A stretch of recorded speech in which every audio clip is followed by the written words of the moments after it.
sort of a stealthier version, it seems, of the underwear bomb plot we saw in 2009. What did it entail?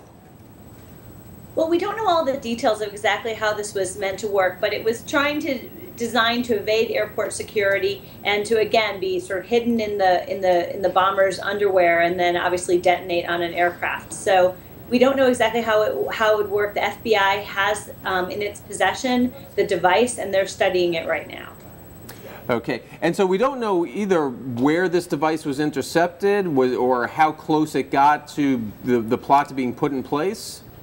Well, actually, U.S. officials say it never really got close to being put in place because, as you mentioned, they had been tracking it for about a month. So they were sort of on top of it the whole time and were ready to intercede, well before, a danger point would have happened. They didn't say where the device was intercepted, but they did say that it wasn't at an airport. It wasn't that nobody had booked a ticket yet. So we really weren't right up against it yet. But obviously that was the intention.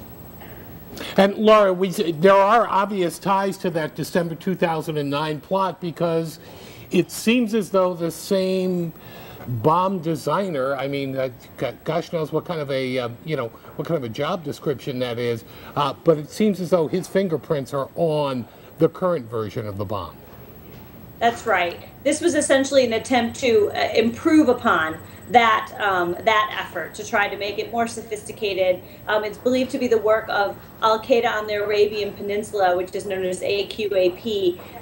It's a Yemen-based affiliate of Al-Qaeda that's been behind several terrorist plots. So yes, this was indeed linked to other previous attempts, both by the bomber, by the design, by the people who were behind it. I'm not sorry, the bomber, the designer, and we don't really know who the actual bomber was to be or where his whereabouts now, whether he's alive or dead, and whether he's in U.S. custody. But yes, this is definitely fits into a pattern of what we've seen from Al-Qaeda, and obviously U.S. officials are very happy to have been able to get in on it from the start. Okay, Laura, let's pause 1 second and let's hear Secretary of Defense Leon Panetta, what he had to say about this yesterday. What this incident makes clear is that this country has to continue to remain vigilant against those that would seek to attack this country.